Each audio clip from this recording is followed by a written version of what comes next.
उल्टा है।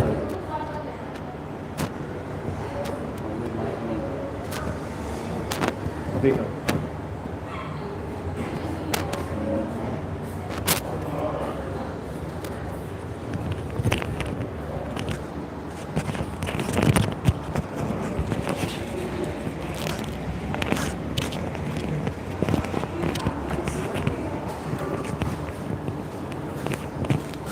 पहले हुआ था ना डायरेक्ट से।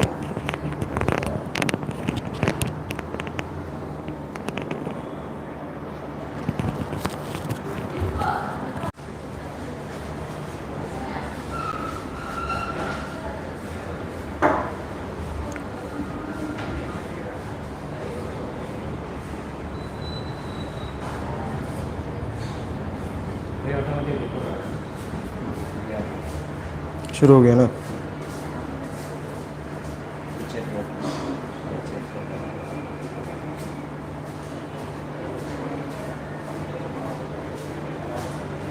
कंप्लीट बोट तो नहीं आ रहा है। कंप्लीट आ रहा है ना बोट तो। बोट कंप्लीट आ रहा है ना।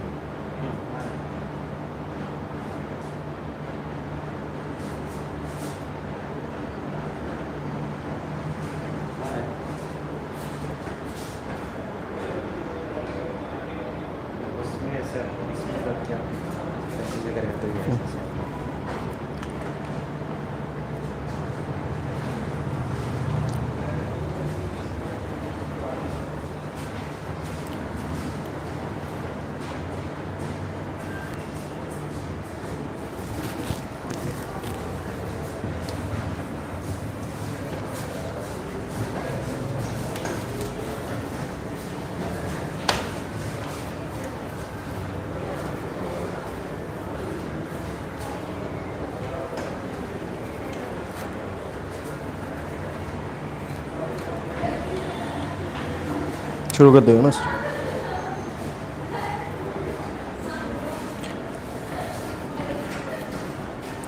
ये सिलेबस देखा था आपने टीजीटी का? टीजीटी मैथ्स का सिलेबस को देखा था?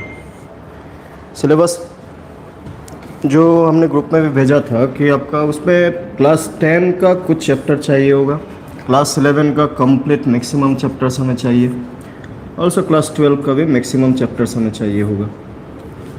क्लास 10 का अगर आप देखें तो उसमें मेनली लीनियर इक्वेशन वाला चैप्टर चाहिए होगा। लीनियर इक्वेशन चैप्टर क्लास 10 में से। ट्रिगोनोमेट्री,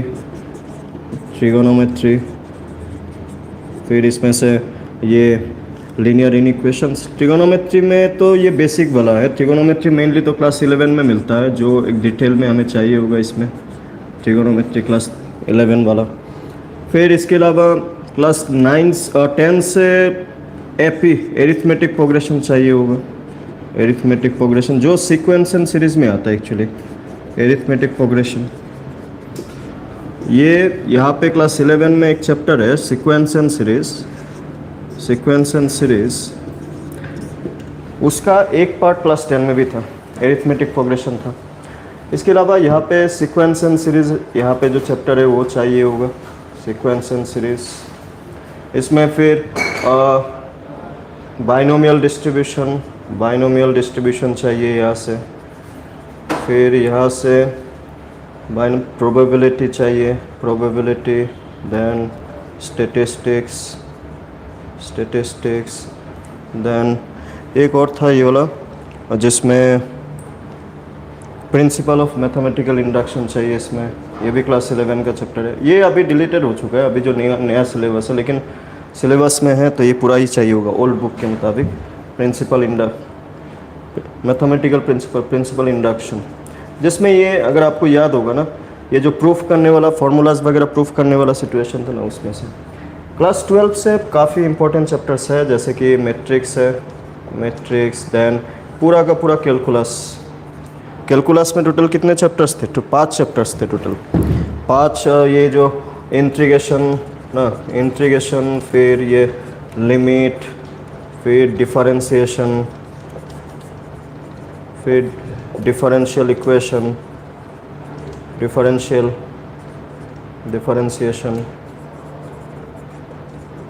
मल्टीप्लिकेशन चाहिए, दोनों का ही, इंटीग्रेशन का, डिफरेंशिएशन का, ठीक है।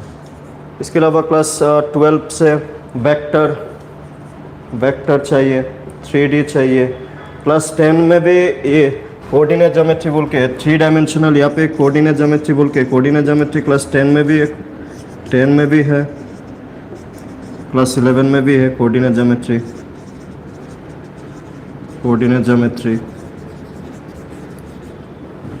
यहाँ से वेक्टर चाहिए, 3D चाहिए। क्लास 11 में एक है कॉनिक सेक्शन, उसका भी डिटेल में हमें चाहिए। कॉनिक सेक्शन जिसमें ये हाइपरबोला, पैराबोला ना, सर्कल, वो सब चाहिए होगा। यहाँ पे 3D वेक्टर। देन इसमें एक चैप्टर था volume, surface area and volume, surface area volume भी चाहिए। इसके अलावा एरिया एंड पेरीमीटर भी चाहिए,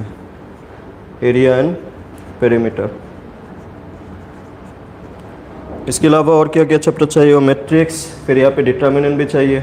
डिटर्मिनेंट मैट्रिक्स के साथ साथ ही होता है डिटर्मिनेंट।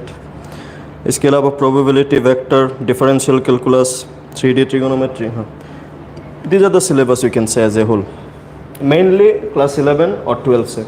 यहाँ से कुछ चैप्टर्स ही आएंगे जो इम्पोर्टेंट चैप्टर, जो ये एक्चुअली यूज़ होता है। यहाँ पे भी जो कुछ भी क्वेश्चन जहाँ पे सॉल्विंग करना हो, वहाँ पे आपका लीनियर इक्वेशन सॉल्व होता है। हम लोग 1 बाय 1 स्टार्ट करेंगे, ठीक है। हम लोग कोशिश करेंगे सबसे पहले क्लास 10 वालों को देखा जाए, इजी वाला, फिर 11 वाला, फिर 12 वाला, ऐसे जाएंगे अब, ठीक है। तो ये सिलेबस में कुछ आपको पूछना है तो पूछ लीजिए, नहीं तो फिर हम लोग एक चैप्टर, जो सबसे पहला वाला चैप्टर को ही आज स्टार्ट कर लेंगे फिर, ठीक है। तो ये कंप्लीट सिलेबस, चलिए इसको मिटा देते हैं अभी। सिलेबस थोड़ा सा ब्रॉड है, हमें टाइम भी चाहिए होगा थोड़ा सा, इतना जल्दी नहीं होगा, क्योंकि सिलेबस एकदम डिटेल में तो हमें डिस्कस करना ही होगा, क्योंकि इसमें 2 पेपर आएंगे। मैंने आपको सैम्पल भेजा था, 2 पेपर में, एक ऑप्शनल होगा, एक सब्जेक्टिव होगा, एक ऑब्जेक्टिव होगा, तो दोनों के लिए आपको प्रिपेयर रहने होंगे। तो सबसे पहला चैप्टर अगर देखा जाए, linear equation in 2 variable. Actually इसका पूरा नाम अगर बुक में देखा जाए तो पेयर ऑफ लिखा हुआ होता है, pair of linear equation in 2 variable. पहली बात, इस चैप्टर का मीनिंग अगर हम लोग समझें तो मीनिंग क्या है। सबसे पहले वेरिएबल किसको कहते हैं? वेरिएबल कोई भी जो अननोन है ना, अननोन वैल्यूज को कहते हैं variable. Unknown values x, y, z in general, इस टाइप के अल्फ़ाबेट को हम लोग यूज़ करते हैं फॉर राइटिंग द वेरिएबल। हमें यहाँ पे जो डिस्कस करने हैं मेनली 2 वेरिएबल्स के बारे में, मतलब 2 वेरिएबल होंगे। मान लेते हैं एक x है, दूसरा y है। एक एग्जाम्पल के लिए अगर एग्जाम्पल भी बताएंगे। उसके बाद लीनियर का मतलब क्या था, what was the meaning of linear? Linear का मतलब होता है कि जो पावर होता है, पावर ऑफ वेरिएबल, वो कितना होना चाहिए? 1। पावर 1 होने से लीनियर, पावर 2 होने से क्या कहते हैं? क्वाड्रेटिक। पावर 3 होने से क्या कहते हैं? क्यूबिक।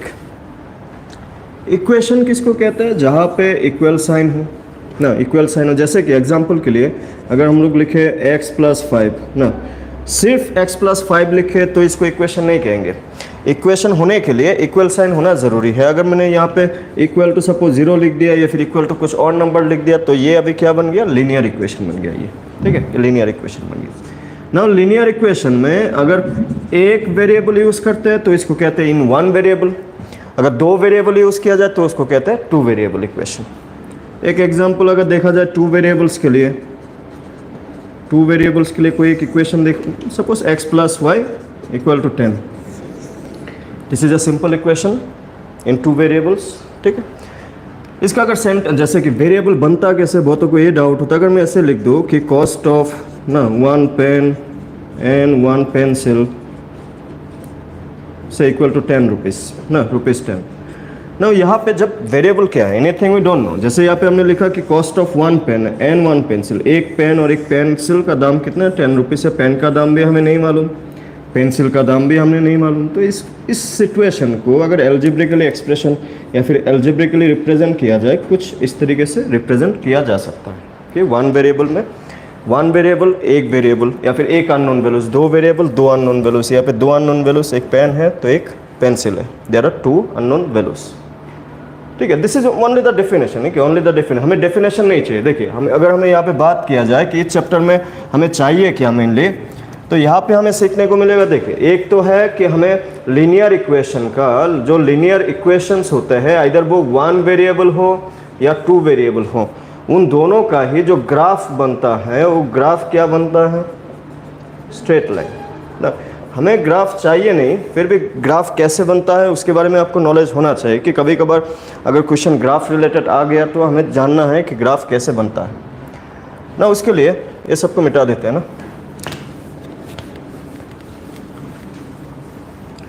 ग्राफ कैसे बनता है उसके लिए थोड़ा सा हमें इसके बारे में भी आइडिया होना चाहिए कि इसको क्या कहते हैं, कोऑर्डिनेट एक्सिस ना, कोऑर्डिनेट एक्सिस। कोऑर्डिनेट एक्सिस में ये जो हॉराइजॉन्टल लाइन है इसको कहते हैं हॉराइजॉन्टल लाइन ना, इसको कहते हैं हॉराइजॉन्टल लाइन। हॉराइजॉन्टल लाइन को और क्या नाम से कहते हैं, एक्स एक्सिस। इस तरफ एक्स लिखते हैं, इस तरफ एक्स डैश, और ये है vertical line, this one is vertical line. Vertical line को और क्या नाम से कहते हैं, वाई एक्सिस। एक्स एक्सिस ये पॉजिटिव पार्ट ना, ये negative part, this one y positive part, this one y dash negative part. इसमें अगर इसको ये जो पॉइंट जहाँ पे इंटरसेक्शन होता है उसको क्या कहते हैं, ओरिजिन। होता क्या, जैसे नंबर लाइन में इक्वल डिस्ट्रीब्यूशंस होते हैं, यहाँ पे भी अगर इक्वल डिस्ट्रीब्यूशन, तो वहाँ इक्वल डिस्ट्रीब्यूशन पे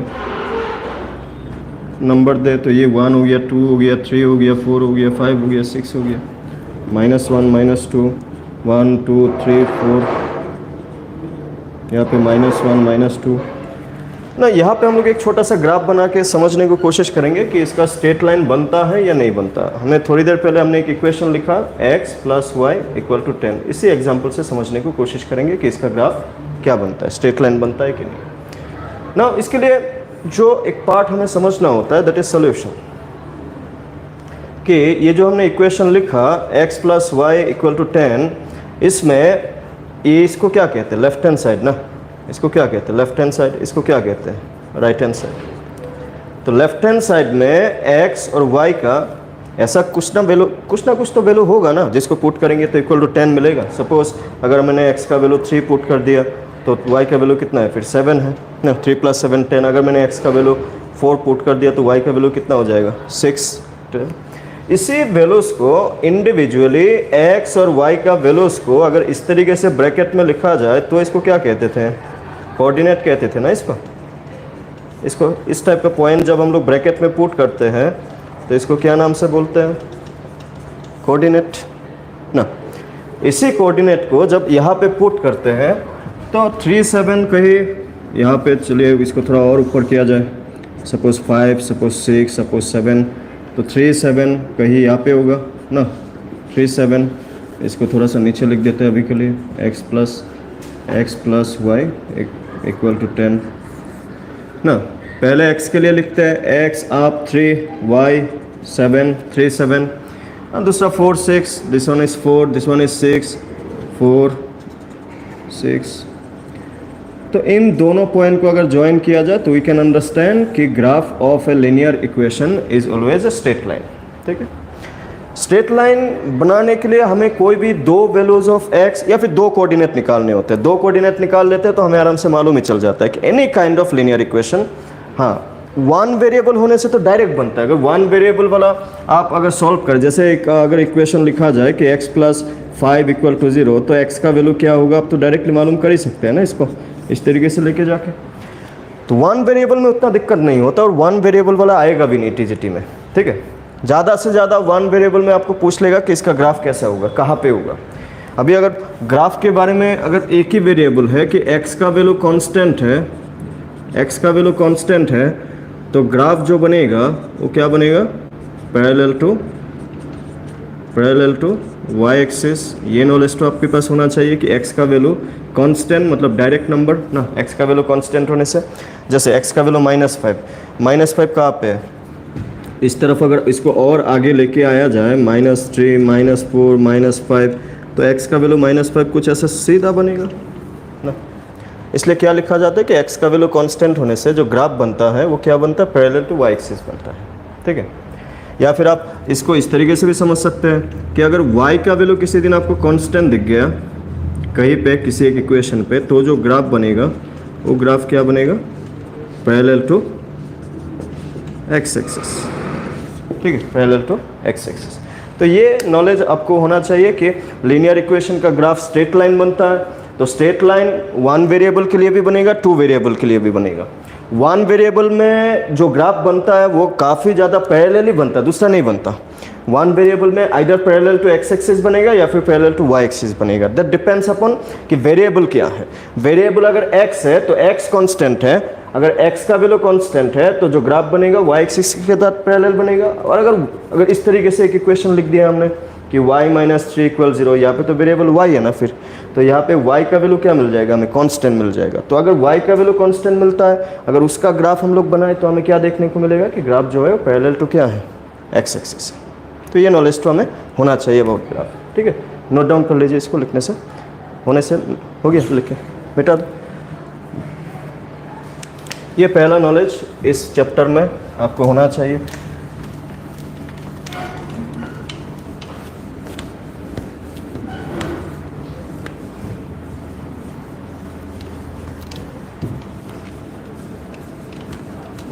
उसके बाद इन जनरली क्या होता है कि एक लीनियर इक्वेशन इन 2 वेरिएबल जो होता है, linear equation in 2 variable in general, इसको कैसे लिखा जाता है, इन जनरल लीनियर इक्वेशन को कैसे, लीनियर इक्वेशन इन 2 वेरिएबल को कैसे लिखा जाता है, ax + by + c = 0। In general एक लीनियर इक्वेशन को ऐसे लिखा जाता है। यहाँ पे x और y ये दोनों क्या है, वेरिएबल्स ना। a क्या है, a को कहते हैं कोफिशिएंट ना। कोफिशिएंट किसको कहते हैं कि वेरिएबल के साथ में जो भी नंबर मल्टीप्लाई होकर बैठता है उसको क्या कहते हैं, कोफिशिएंट कहते हैं। तो a क्या है, कोफिशिएंट ऑफ x ना। b क्या है, b is coefficient of y and c is constant, c is a constant number। Now जब भी इसका ए बी सी क्या है उसको समझने के लिए एक एग्जांपल देखते हैं इसका साइड बाय साइड कि 2x + सपोज 3y = 5, या फिर इन जनरल हम लोग ये मान के चलते हैं कि दूसरे साइड में क्या होना चाहिए, राइट हैंड साइड में हमेशा 0 होना चाहिए। जो भी आइदर वो लीनियर इक्वेशन हो, क्वाड्रेटिक इक्वेशन हो, क्यूबिक इक्वेशन हो, इन जनरल हम लोग ये मान के चलते हैं कि इक्वल टू हमेशा 0 लिखते हैं, ठीक है ना। यहाँ पे 5 है, अगर इस 5 को इस तरफ लेके आया जाए तो क्या बन जाएगा, 2x + 3y - 5 = 0, इस तरीके से बन जाएगा। तो इसको अगर इसके साथ कंपेयर किया जाए कि इसका जो जनरल इक्वेशन है इसके साथ अगर कंपेयर किया जाए तो हमें क्या देखने को मिलेगा, what is the value of a 2 ना, what is the value of b 3 and what is the value of c -5 ना। अभी अगर यहाँ पे अगर हम लोग बात करें कि x - y - 3 = 0, यहाँ पे भी अगर इसको a b c का वैल्यू यहाँ से मालूम करने को कोशिश किया जाए by comparing with the general equation, तो क्या मिलेगा, x के साथ a होता है, यहाँ पे x के साथ कुछ भी नहीं है, तो a का वैल्यू क्या होगा, 1 होगा। इसको यहाँ पे एक y के साथ यहाँ पे भी कुछ नहीं है तो y का वैल्यू क्या हो जाएगा, 1। साइन अगर नेगेटिव होता है तो उसको भी काउंट करना है हमें ना। और c क्या है, -3, ठीक है।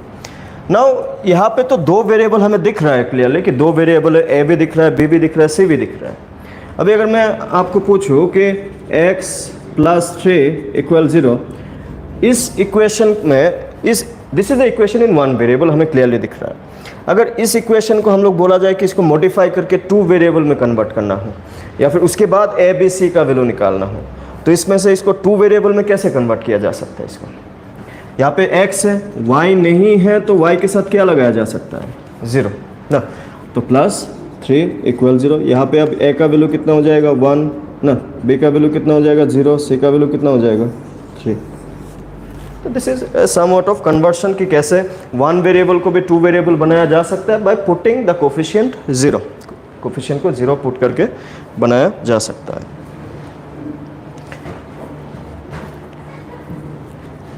ठीक है, उसके बाद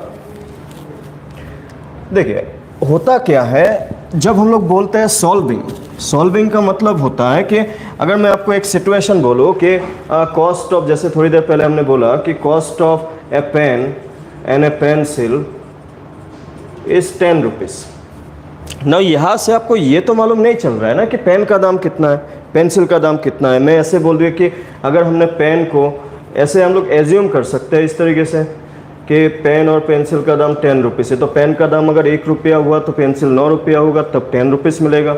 अगर पेन का दाम 2 रुपीज़ हुआ, पेंसिल का दाम 8 रुपीज़ हुआ, फिर भी 10 रुपीज़ हो रहा है। अगर पेन का दाम 3 रुपीज़, पेंसिल का दाम 7 रुपीज़ मान के चला, फिर भी इसका आंसर क्या मिल रहा है हमें, 10 रुपीज़ मिल रहा है। अगर पेन का दाम 4 रुपीज़, पेंसिल का दाम 6 रुपीज़, फिर भी इसका दाम 10 मिल रहा है। इन शॉर्ट कहने का मतलब है कि अगर वेरिएबल्स कितने हैं उसके मुताबिक हमें इक्वेशन एक मैटर करता है। मैटर इसलिए करता है कि अगर मैंने यहाँ पे 2 वेरिएबल ले लिया तो 2 वेरिएबल में से हमें एक सेंटेंस से या फिर एक इक्वेशन से हमें क्लियर कट आंसर नहीं मिलता कि x का वैल्यू या फिर जो वेरिएबल का वैल्यू वो क्या होना चाहिए। तो आपको यहाँ पे ये समझना होगा कि जितने भी वेरिएबल होते हैं, आपको ये समझना होगा लीनियर इक्वेशंस के बारे में कि नंबर ऑफ जितने वेरिएबल्स होंगे उसको सॉल्व करने के लिए नंबर ऑफ इक्वेशंस भी होने चाहिए। ठीक है, नंबर ऑफ वेरिएबल को सॉल्व करने के लिए नंबर ऑफ इक्वेशन, यानी कहने का मतलब ये है कि जितने वेरिएबल होंगे उतने ही इक्वेशंस होने चाहिए। अगर एक वेरिएबल है तो एक इक्वेशन से काफ़ी है, उसको निकाला जा सकता है। अभी अगर 2 वेरिएबल है तो हमें मिनिमम 2 इक्वेशन होने चाहिए, तभी उसका वैल्यू को निकाल सकते हैं। अभी मैंने यहाँ पे अगर इस सेंटेंस के मुताबिक आपको मैं बोलूँ कि आप पेन का दाम बताओ, पेंसिल का दाम बताओ, तो आप सिर्फ इस लाइन से बता पाएंगे क्या? नहीं बता पाएंगे ना। इसका वेरियस पॉसिबिलिटीज़, पेन का दाम 6 रुपया, पेंसिल का दाम 4 रुपीज़, ऐसे भी हो सकता है। पेन का दाम 7, पेंसिल का दाम 3, पेन का दाम 8, पेंसिल का दाम 2, कुछ भी हो सकता है इनमें से। हमें नहीं मालूम, हमें इसलिए नहीं मालूम क्योंकि हमें एक ही सिचुएशन दिया हुआ है। अभी मैंने एक पेन खरीदा, पेंसिल खरीदा, किसी और ने भी पेंसिल पेन 1 हो, 2 हो, 3 हो खरीदेगा, तो उन दोनों को हम लोग कंट्राडिक्ट कर सकते हैं कि हाँ इसका जो भी रिलेशन बनता है उसके मुताबिक हम लोग पेन का पेंसिल का दाम निकाल सकते हैं। तो बेसिक जो आपको चीज़ समझना है कि जितने वेरिएबल्स होते हैं किसी इक्वेशन में उतने ही इक्वेशन आपके पास अवेलेबल होना चाहिए, तभी आप वेरिएबल्स का आंसर निकाल सकते हैं। एग्जाम्पल के लिए बात किया जाए सॉल्विंग, चलिए सॉल्विंग पे तो आएंगे, उससे पहले मैं एक छोटा सा एग्जाम्पल आपको बता दूं कि अगर आपके पास एक ही वेरिएबल है ना, जैसे हमने बोला कि जितने वेरिएबल होंगे उतने इक्वेशन भी होंगे। अगर आपके पास एक ही वेरिएबल है, suppose x is the only variable, और आपको यहाँ से x का वैल्यू निकालना है, आप आराम से निकाल सकते हैं। ठीक है, इसको इस तरफ लेके जाए तो x इक्वल टू 0 - 3, तो क्या मिल रहा है, x equal to -3, which is quite simple because there is only 1 variable. लेकिन एक से ज़्यादा वेरिएबल होने से इन दैट केस, इसलिए जो लीनियर इक्वेशन इन 2 वेरिएबल है ना, इसका पूरा नाम ऐसे लिखा जाता है कि पेयर ऑफ, आप अगर चैप्टर्स को देखेंगे जहाँ पे 2 वेरिएबल वाला है उसका आगे में पेयर भी लिखा हुआ होगा। तो इस पेयर का मतलब ये होता है कि हमें मिनिमम 2 इक्वेशन चाहिए, हमें मिनिमम 2 इक्वेशन चाहिए ताकि उन x और y का वैल्यू निकाला जा सके। ये जो पेयर है इसका मतलब होता है 2 ना, पेयर ऑफ लीनियर इक्वेशन।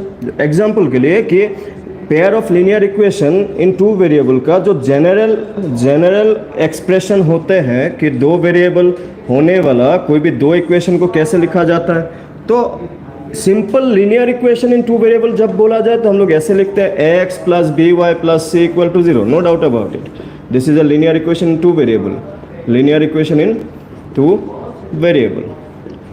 लेकिन जब बात किया जाए सॉल्विंग का, या फिर जब बात किया जाए कि 2 वेरिएबल्स का चीज़ों को सॉल्व कैसे करते हैं, उसको रिप्रेजेंट कैसे करते हैं, जो भी टॉपिक आपको चाहिए एग्जाम में, टॉपिक मेनली 2 टॉपिक ही चाहिए अगर आप लीनियर इक्वेशन चैप्टर को पूरी तरह देखें। एक तो है कि उसका ग्राफ कैसा बनेगा, ग्राफ, एक इक्वेशन का ग्राफ स्ट्रेट लाइन बनता है, नो डाउट अबाउट इट, लेकिन अगर 2 ग्राफ बना, जैसे कि हमने यहाँ पे लिखा pair of linear equation in 2 variable, 2 variable का 2 इक्वेशन का जनरल एक्सप्रेशन कैसे लिखा जाता है, a1x + b1y + c1 = 0। ठीक है, a1x + b1y + c1 = 0 and a2x + b2y plus C2 equal to 0. These are the general expression of two variables. ठीक है, general expression of two variables. इसको अगर कोई भी दो एग्जाम्पल लेके समझा जाए, इसको अगर कोई भी एक एग्जाम्पल लेके समझा जाए कि दो वेरिएबल का जनरल एक्सप्रेशन कैसे काम करता है, उसके लिए एक एग्जाम्पल लेते हैं. मान लेते हैं एक इक्वेशन है 2x minus 3y plus 7 equal to 0. And suppose दूसरा वाला इक्वेशन है 3x plus 4y minus 6 equal to 0. से these are the two equations. ना होता क्या है कि ये जो हमने जनरल एक्सप्रेशन लिखा, तो उसमें से जो पहला इक्वेशन होता है हमेशा हमें उसको कंपेयर करना होता है पहला वाला इक्वेशन के साथ. This one is the first one, this one is the second one. हमें जो भी टू वेरिएबल में क्वेश्चन बनेंगे, सॉल्विंग बनेंगे, उसमें दो इक्वेशन होना ज़रूरी है. आप एक इक्वेशन से आप सिर्फ ग्राफ बना सकते हो, बाकी कुछ नहीं कर सकते हो. ठीक है, आपको ये ध्यान रखिए. आपको कोई भी सिर्फ इस इक्वेशन को आपको दिया हुआ है क्वेश्चन में, तो उससे ज़्यादा से ज़्यादा आप ग्राफ बना सकते हो. इससे ज़्यादा आप चेक कर सकते हो कि उस ग्राफ में कोई एक कोऑर्डिनेट अगर आपको दिया हुआ है वो प्रेजेंट है कि नहीं है, उतना ही आप कर सकते हो, उससे ज़्यादा नहीं कर सकते. तो जो पहला इक्वेशन होता है उसको आप कंपेयर करना है a1x plus b1y plus c1 equal to 0. और जो दूसरा इक्वेशन दिया हुआ होता है उसको आपको कंपेयर करना है a2x plus b2y plus c2 equal to 0. तो इसलिए यहाँ पे हम लोग जनरल एक्सप्रेशन में दो इक्वेशन लिखते हैं, ताकि इन इक्वेशन के साथ जो जनरल इक्वेशन है उसके साथ मेन जो इक्वेशन क्वेश्चन के मुताबिक हो उसको कंपेयर किया जा सके. कंपैरिजन हमें इसलिए करना होता है, एज आई सेड बिफोर, कि ये जो ए होता है, ये जो बी होता है, ये जो सी होता है, उसका अलग अलग नाम होता है. ए क्या है? ए तो आपका हो गया कोफिशिएंट ऑफ एक्स, बी हो गया कोफिशिएंट ऑफ वाई. उसी तरीके से यहाँ पे, क्योंकि ना दो इक्वेशन हो गया ना यहाँ पे. अभी इस वाले पार्ट से आपको क्या क्या मालूम चल रहा है? A1 B1 C1 है कि नहीं? और इस वाले पार्ट से आपको क्या मालूम चल रहा है फिर? A2 B2 and C2. A1 क्या है? Coefficient of x. ठीक है, सिमिलरली A2 भी क्या है? Coefficient of x. डिफरेंस है ये A1 पहला इक्वेशन का, B1 A2 सेकेंड इक्वेशन का. इस इक्वेशन के साथ अगर कंपेयर किया जाए इन दोनों को, तो A1 कितना है फिर? 2 ना. B1 कितना है? -3. C1 कितना है? 7. राइट. इसी तरीके से यहाँ से A2 कितना है? 3. B2 कितना है? 4. C2 कितना है आपका? -6. तो ये जो हमने अभी डिस्कस किया ना, इससे जो ग्राफ, आप अगर सिलेबस को देखेंगे तो सिलेबस में ना जो पहला जो टॉपिक लिखा हुआ है, चेक फॉर कंसिस्टेंसी ना, कंसिस्टेंसी ऑफ लीनियर इक्वेशन. तो ये क्या मीनिंग बताता है? तो उसके लिए हमें देखिए, consistency is completely related with the graph. ठीक है, ग्राफ में हमें इतना मालूम होना चाहिए कि लीनियर इक्वेशन का जो ग्राफ होता है वो हमेशा क्या बनता है? स्ट्रेट लाइन बनता है. ठीक है, अगर दो इक्वेशन है तो इसके लिए भी स्ट्रेट लाइन बनेगा, इसके लिए भी स्ट्रेट लाइन बनेगा, इसके लिए भी क्या बनेगा? स्ट्रेट लाइन में. ऐसा तो नहीं कि किसी एक के लिए स्ट्रेट लाइन बनेगा, बनने से दोनों के लिए बनेगा. ऊपर वाले के लिए भी बनेगा, नीचे वाले के लिए भी बनेगा. नाउ इसका मतलब कि अगर एक ही ग्राफ में, चलिए अभी नेक्स्ट टॉपिक तो हम लोग डिस्कस करेंगे. ठीक है, यहाँ तक कुछ दिक्कत है? देखिए, जब भी बात किया जाता है अबाउट ग्राफ, जब भी बात किया जाता है अबाउट ग्राफ, तो हमें ये ध्यान में रखना है कि क्योंकि देयर आर टू इक्वेशंस, क्योंकि देयर आर टू इक्वेशंस, तो there will be two graph. ठीक है, जैसे अगर मैं आपको रैंडमली कोई भी दो इक्वेशन दो, रैंडमली कोई भी दो इक्वेशन दो, हमें ये मालूम है कि दो इक्वेशन को कैसे रिप्रेजेंट करते हैं? A1x plus B1y plus C1 equal to 0, A2x plus B2y plus C2 equal to 0. ये क्या है? Pair of linear equation in two variable. Now इन दोनों का ही जब ग्राफ बनाया जाता है तो हमें ग्राफ किस किस टाइप का ग्राफ मिल सकता है? अगर मैं बोलूँ रैंडमली, आपके पास एक ग्राफ पेपर है, आप इन दोनों का कोई भी दो स्ट्रेट लाइन बनाइए. इसका भी ग्राफ क्या बनेगा? Straight line. इसका भी ग्राफ स्ट्रेट लाइन, इसका भी ग्राफ स्ट्रेट लाइन. तो आपको अगर यहाँ पे रैंडमली कोई भी दो स्ट्रेट लाइन बनाने के लिए दे, तो आप कैसे भी ड्रॉ कर सकते हैं. राइट. लेकिन आपको how many options do will have, कि अगर दो ग्राफ, हमें दो स्ट्रेट लाइन हमें एक पेपर में बनाना हो, तो ऐसे कितने पॉसिबिलिटीज ऑफ ग्राफ हम लोग बना सकते हैं? That is the case. अगर आप ठीक से नोटिस करें कि कितने ग्राफ बन सकते हैं, तो ग्राफ, पॉसिबल ग्राफ सर, आपको ऐसा टाइप का ग्राफ मिल सकता है. ठीक है, ऐसा टाइप का ग्राफ मिल सकता है. इसके अलावा आपको इस टाइप का ग्राफ मिल सकता है, ठीक है, या फिर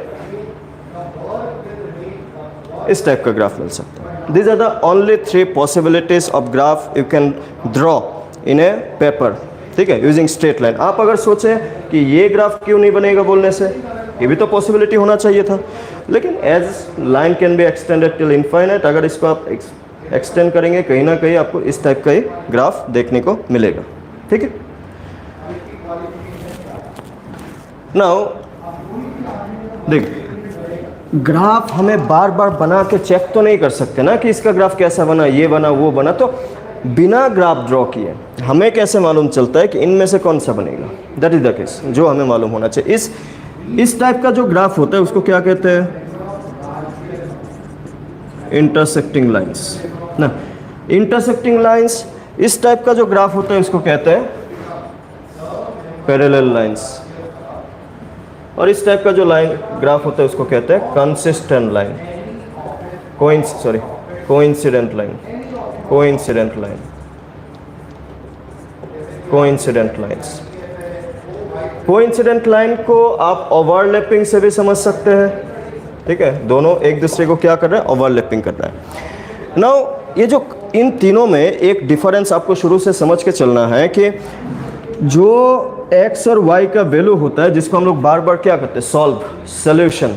जब x और y का जो वैल्यू होता है, जैसे कि ये ग्राफ है, अगर ग्राफ के मुताबिक बताया जाए, ये ग्राफ है, ये दोनों ग्राफ जिस पॉइंट पे टच करता है उस पॉइंट पे किसी ना किसी का, यहाँ पे किसी ना किसी x का भी वैल्यू मिलेगा, यहाँ पे कोई ना कोई y का भी वैल्यू मिलेगा। ये जो x और y का वैल्यू मिलता है, इस वैल्यू को क्या कहते हैं? सॉल्यूशन कहते हैं। सॉल्यूशन मतलब क्या होता है? Value of x and y, ठीक है। इसका मतलब ये होता है कि ये जो सॉल्यूशन टच करने से, सॉल्यूशन जहां पे टच करेगा that is the value of x and y। तो ये जो लाइन हमने ड्रॉ किया इंटरसेक्टिंग, ये तो एक ही पॉइंट पे टच किया, तो एक ही पॉइंट पर टच किया, तो ये जो पॉइंट ऑफ इंटरसेक्शन है, यहाँ पे जो x और y का वैल्यू होगा, इसी को क्या कहते हैं? सॉल्यूशन कहते हैं। इसका मतलब इंटरसेक्टिंग लाइंस में क्या मिलता है? यूनिक सॉल्यूशन मिलता है, मतलब एक ही सॉल्यूशन या फिर वन सॉल्यूशन मिलता है, इसमें वन सॉल्यूशन मिलता है। नाउ ये दोनों लाइन जो पैरेलल लाइन होता है, ये तो आपस में टच ही नहीं करते ना, तो टच ही नहीं करते, तो इसमें क्या होता है फिर? No solution. या फिर आप ऐसे समझ सकते हैं कि जो अगर कोई भी दो लाइन पैरेलल है तो उसमें x और y का वैल्यू आप कोई भी मेथड से नहीं निकाल सकते, निकलेगा ही नहीं, ठीक है ना, निकलेगा ही नहीं। और इसको अगर आप देखें ना, ये बहुत सारे अलग अलग पॉइंट्स पे टच किया, ये भी पॉइंट, ये भी पॉइंट, क्योंकि लाइन का डेफिनेशन क्या था कि line is made up with infinite numbers of point. तो लाइन तो कभी ऐसा तो नहीं कि 2-4 पॉइंट ही होंगे, तो यहाँ पे अगर एक दूसरे को ओवरलैप कर रहा है तो यहाँ पे क्या बनता है फिर? इनफाइनाइट सॉल्यूशंस, क्योंकि एक दूसरे को वो एक दूसरे का ऊपर में ही है, तो देयर आर इनफाइनाइट सॉल्यूशंस। इसके अलावा आपको ये भी समझ में आना है कि ना, देख, जो मेथड है ना लीनियर इक्वेशन इन 2 वेरिएबल्स का, उस मेथड के मुताबिक आप सिर्फ इसका ही सॉल्विंग कर सकते हैं, इसका भी नहीं कर सकते, उसका भी नहीं कर सकते। इसका किस लिए नहीं कर सकते? क्योंकि ये दोनों तो टच ही नहीं हुआ ना, नो सॉल्यूशन। इसका क्यों नहीं कर सकते? यहाँ पे कितने सॉल्यूशन है? इनफाइनाइट। कितने को निकालेंगे हम? तो इन दोनों का नहीं निकाला जा सकता, जो निकालना है वो यही से ही निकालना होगा सॉल्विंग। जो डे टू डे लाइफ में हम लोग linear equation in 2 variable apply करते हैं, वो सभी इसी का ही पार्ट होगा, ठीक है। ये दोनों सिर्फ हमें चेक करने के लिए या फिर आपको कोई भी एक इक्वेशन है उससे सोल्यूशन बनेगा नहीं बनेगा उसको समझने के लिए ये दोनों है, बाकी मेनली सॉल्विंग इसी से ही रिलेटेड है। ये कभी जब ये दोनों लाइन ग्राफ में अगर टच करता है तो टच करने को क्या कहते हैं? और एक नाम से कहते हैं, दैट इज कंसिस्टेंट। कंसिस्टेंट का मतलब होता है कि सॉल्यूशन होना, ठीक है, हैविंग सॉल्यूशन। जिसमें सॉल्यूशन है उसको कहते हैं कंसिस्टेंट। जैसे यहाँ पे सॉल्यूशन है ही नहीं, ये दोनों टच ही नहीं किया एक दूसरे को, ये दोनों एक दूसरे को टच ही नहीं किया, तो हम लोग यहाँ पे क्या कहते हैं? इसको इनकंसिस्टेंट, ठीक है, इसको कहते हैं इनकंसिस्टेंट। ये दोनों भी टच किया, बहुत सारा पॉइंट पे टच किया, तो इसको भी क्या कहते हैं फिर? इसको भी कंसिस्टेंट कहते हैं। ठीक है ना, देखिए हमें अलग अलग नाम इसलिए मालूम होना चाहिए कि क्वेश्चन में आपको ज़रूरी नहीं है कि आपको पैरेलल बोले, आपको नो सोल्यूशन भी बोल सकता है, आपको इनकंसिस्टेंट भी बोल सकता है ना। ये जो टॉपिक है ना, ये काफ़ी इंपॉर्टेंट टॉपिक है। इसमें से आप ऐसा मान लें कि जिस भी एग्जाम में ये चैप्टर आता है, इस टॉपिक से तो क्वेश्चन आता ही है। ठीक है ना, यहाँ पे बिना ग्राफ को बनाए, ठीक है, बिना ग्राफ को बनाए कैसे मालूम चलेगा कि इनमें से कौन सा होगा? तो उसके लिए हर एक या फिर हर एक ग्राफ का you can say there are certain condition you should know. इसका कंडीशन क्या है कि a1/a2 is not equal to b1/b2। a1 a2 ना, यहाँ से आपको ये जो दोनों इक्वेशन हमने जनरली लिया था, इसमें से एक चीज़ आपको क्लियर होना है कि जो a1/a2 है ना, ये a1 और a2 दोनों ही किसके पास है? ये दोनों ही x का कोफिशिएंट है। ठीक है, उसी तरीके से b1/b2, b1 और b2 दोनों ही किसका कोफिशिएंट है? y का कोफिशिएंट है। और c1/c2 ये दोनों ही क्या है? कांस्टेंट है। तो ये शुरू से ही आपको आइडिया रहना चाहिए कि वेरिएबल कौन है, कांस्टेंट कौन है, कोफिशिएंट कौन है। तो दो इक्वेशन इस टाइप का ग्राफ तभी बना सकता है जब a1/a2 और b1/b2 का जो रेशियो है वो कभी भी सेम नहीं मिलेगा। एग्जाम्पल के लिए चलिए एग्जाम्पल से समझते। सपोज 2x + 3y + 5 = 0, हमने लिख दिया 3x + 4y, 3x + 4y - 8 = 0। यहाँ से a1/a2 क्या बनेगा? अगर आप देखें, जैसे हमने लिखा a1 a2 दोनों ही x के साथ होता है, यहाँ पे x के साथ क्या दिख रहा है हमें? 2/3, ऊपर 2 नीचे 3, ऊपर वाला a1 नीचे वाला a2, तो a1/a2 क्या बन रहा है? 2/3। यहाँ से b1/b2 क्या मिल रहा है? b1/b2 किसके साथ होता है? y के साथ होता है। y के साथ कितना है? 3 है, यहाँ पे y के साथ 4 है, तो इन दोनों का रेशियो क्या बन रहा है फिर? 3/4। तो ये जो दोनों रेशियो है 2/3 और 3/4, ये दोनों इक्वल है क्या? हाँ, 2/3 और 3/4 ये दोनों तो इक्वल नहीं है ना, ये दोनों तो इक्वल नहीं है। तो नहीं है मतलब क्या कि a1/a2 is not equal to b1/b2, क्योंकि ये जो 2/3 क्या था? a1/a2 था, 3/4 क्या था? b1/b2 था। अगर ये दोनों रेशियो इक्वल नहीं है तो इसका ये जो दोनों इक्वेशन हमने एग्जाम्पल के लिए लिया, इसका अगर ग्राफ, इसका ग्राफ कैसा बनेगा? ऐसा बनेगा। अगर आप ग्राफ इसको बना के चेक करें तो इसका ग्राफ कुछ ऐसा बनता हुआ आपको दिखेगा। तो ये चीज़ आपको समझना है, ये वाला पार्ट में से। सिमिलरली बात किया जाए पैरेलल लाइन के लिए, तो पैरेलल लाइन का कंडीशन क्या होता है? पैरेलल लाइन का कंडीशन कुछ ऐसा लिखा जाता है कि a1/a2 जो है वो b1/b2 के साथ तो इक्वल होगा, लेकिन c1/c2 के साथ इक्वल नहीं होगा। ठीक है, a1/a2 जो है वो b1/b2 के साथ तो इक्वल होगा, लेकिन c1/c2 के साथ इक्वल नहीं होगा। इसका एग्जांपल अगर देखा जाए, सपोज एक है x + 2y + 5 = 0, सपोज दूसरा है 2x + 4y + 6 = 0। यहाँ से अगर आप a1/a2 देखें तो a1/a2 क्या मिल रहा है हमें? a1 यहाँ पे x के साथ क्या है? 1, यहाँ पे x के साथ क्या है? 2, क्या बन रहा है आपका? 1/2 ना। ठीक है, b1/b2 क्या बनता हुआ दिख रहा है हमें? b1/b2, यहाँ पे b1 कितना है? 2, b2 कितना है? 4। नाउ जब भी कोई एक फ्रैक्शन मिलता है तो उसको क्या करते हैं? लोएस्ट फॉर्म में लाते हैं। लोएस्ट फॉर्म में इसको अगर 2 से डिवाइड किया जाए तो क्या बनेगा? 1/2 ना। तो ये जो रेशियो है 1/2 a1/a2 का, वो सेम किसके साथ मिल रहा है फिर? b1/b2 के साथ भी मिल रहा है। और अगर c1/c2 को चेक किया जाए तो c1/c2 क्या मिल रहा है हमें? 5/6। तो यहाँ से इन दोनों में से आपको क्या मिल रहा है कि a1/a2 जो है वो b1/b2 के साथ तो इक्वल है, लेकिन c1/c2 के साथ इक्वल नहीं है। मतलब इन दोनों का अगर आप ग्राफ ड्रॉ करेंगे, इन दोनों का अगर आप ग्राफ ड्रॉ करेंगे ना, इन दोनों का ग्राफ ड्रॉ करेंगे तो आपको पैरेलल लाइन मिलता हुआ दिखेगा। ठीक है,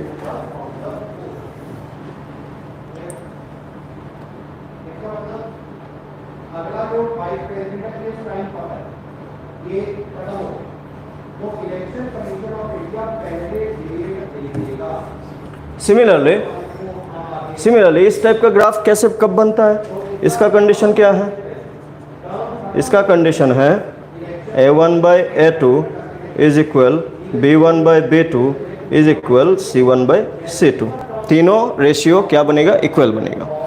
इसका अगर एग्जाम्पल देखा जाए, इसका एग्जाम्पल कुछ आप ऐसा देख सकते हैं कि suppose x plus y plus 5 equal 0, दूसरा इक्वेशन लिख दिया 2x plus 2y plus 10 equal 0। Suppose ये दोनों इक्वेशन हमने लिख दिया। यहाँ से a1 बाई a2 क्या दिख रहा है आपको, a1 x के साथ क्या बनता हुआ दिख रहा है, 1 बाई 2। b1 बाई b2 क्या मिलता हुआ दिख रहा है आपको, यहाँ पे 1, यहाँ पे 2, इसका भी क्या मिलता हुआ दिख रहा है, 1 by 2। Similarly c1 by c2 भी आपको क्या मिलता हुआ दिख रहा है, यहाँ पे 5, यहाँ पे 10, तो दैट इज 5 बाई 10, कैंसलेशन करेंगे तो 1 बाई 2। तो यहाँ पे आपको क्या दिख रहा है कि तीनों ratio a1 by a2 is not equal to b1 by b2 is equal to c1 by c2। तीनों ही क्या है, इक्वल है, तीनों इक्वल है। तो इसका मतलब ये जो दोनों इक्वेशन है, इसका अगर ग्राफ बनाएंगे तो कुछ ऐसा बनता हुआ दिखेगा।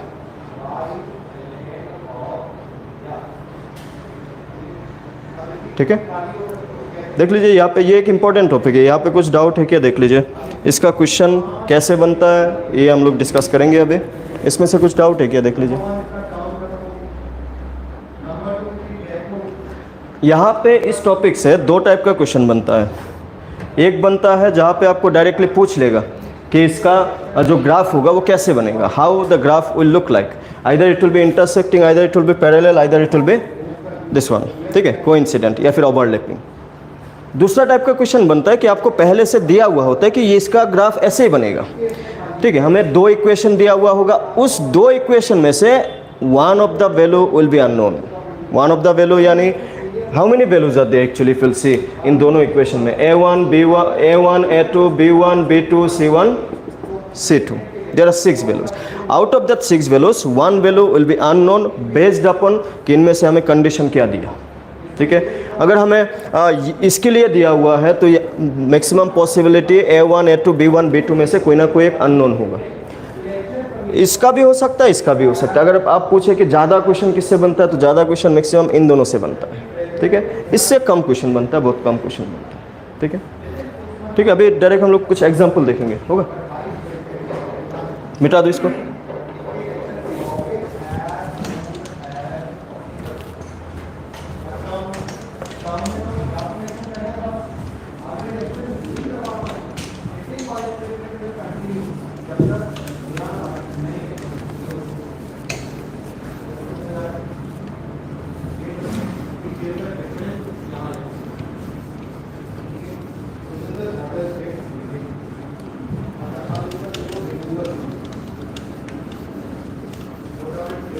ना देखिए, क्वेश्चन टाइप्स ऑफ क्वेश्चन, अगर डायरेक्टली आपको क्वेश्चन दिया हुआ है कि इसमें क्या बनेगा, तब तो आप करना आना चाहिए अभी। ठीक है, डायरेक्टली सपोज मैंने अगर नॉर्मली ऐसे क्वेश्चन दे दिया कि x minus 2y minus 5 equal to 0, 2x minus 3y plus 5 equal to 0, तो इन दोनों का ग्राफ कैसे बनेगा वो तो आपको अभी समझ में आ जाना चाहिए। ठीक है, ये कौन सा बनेगा वैसे,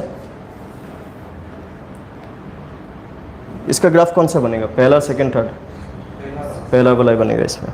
ठीक है, नाउ जो दूसरा टाइप ऑफ क्वेश्चन है कि आपको इस तरीके से, सपोज मैंने लिख दिया kx plus 2y plus 5 equal to 0, दूसरा लिख दिया मैंने 3x plus 4y plus 6 equal 0। हमने बोल दिया कि इन दोनों का जो ग्राफ है वो पैरेलल लाइन्स है। ठीक है, हमें पूछ लेगा what should be the value of k। ठीक है, लाइक दिस काइंड ऑफ, आपको जो a1 a2 b1 b2 c1 c2 इनमें से कोई एक वैल्यू अननोन होगा, k x कुछ भी लिखा हुआ हो सकता है, x नहीं, x तो है ही वेरिएबल, जनरल k ही लिखा हुआ होता है। तो वहाँ से आपको ये बोल देगा कि अगर ग्राफ पैरेलल बनता है तो k का वैल्यू क्या होगा। तो क्योंकि आपको ये कंडीशन दिया हुआ होता है ना, तो इस कंडीशन के मुताबिक डायरेक्टली आपको ये समझ में आना, हाँ पैरेलल लिख दिया तो पैरेलल का कंडीशन क्या था, a1 by a2 equal b1 by b2 not equal c1 by c2। तो जो नॉट इक्वल वाला में कोई वैसे अननोन नहीं है, तो इसका उतना काम है भी नहीं। आप इन दोनों को लेके आगे बढ़ेंगे तो आपको मिल जाएगा क्या का value. What is the value of a1, ये जो पहला इक्वेशन होता है इसको हमेशा कंपेयर करना है, a1x plus b1y plus c1 equal to 0। जो दूसरा इक्वेशन होता है उसको कंपेयर करना है a2x plus B2y plus C2 equal 0। तो ये 1 कितना है इसके मुताबिक, x के साथ कितना है इस बार k by 3 is equal B1 2 by B2 4। ठीक है, like this kind. Now k का वैल्यू निकालने के लिए, क्योंकि बीच में इक्वल साइन है, तो आपको क्या करना होगा, क्रॉस मल्टीप्लाई। क्रॉस मल्टीप्लाई करने से क्या हो जाएगा, 4 इंटू के इंटू 2 इंटू 3। तो क्या हो जाएगा, 4 इस तरफ जाएगा तो 2 इंटू 3 बाई 4, 2 क्या equal how much, 3 by 2। This kind of question, जहाँ पे आपको कोई पहले से कंडीशन बोल देगा कि ये ग्राफ यही बनेगा, either it can be intersecting, either it can be parallel, either it can be coincident, पहले से आपको बोल के दे देगा। तो उसी के मुताबिक जो कंडीशन है, कंडीशन को लेके आगे बढ़ेंगे, will solve it out, will get the answer. ठीक, देख लीजिए एक बार।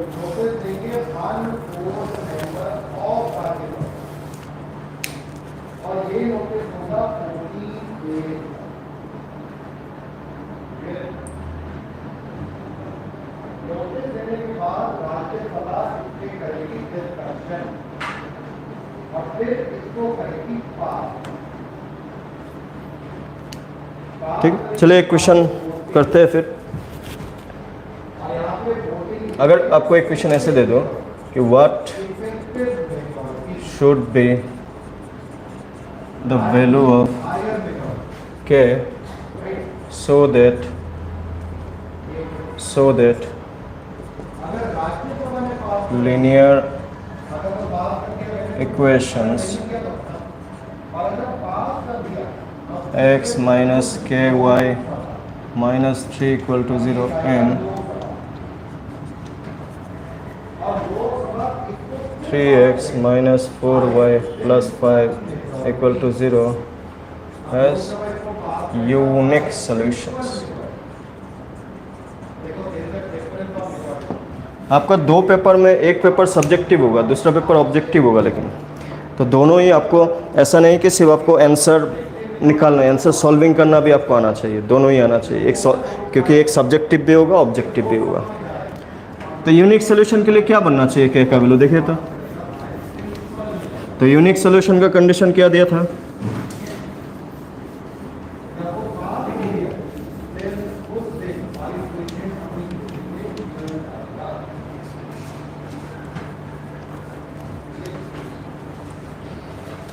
x minus ky minus 3 equal 0, 3x minus 4y plus 5 equal 0। क्योंकि हमने यहाँ पे यूनिक सोल्यूशन मेंशन कर दिया, तो यूनिक सोल्यूशन का कंडीशन क्या था, a1 by a2 is not equal b1 by b2, दोनों एक दूसरे के साथ इक्वल नहीं होना चाहिए। जो पहला इक्वेशन होता है उसको कंपेयर करना है, a1x plus b1y plus c1 equal to 0। जो दूसरा इक्वेशन है उसको कंपेयर करना है a2x plus b2y plus c2 equal 0 ना।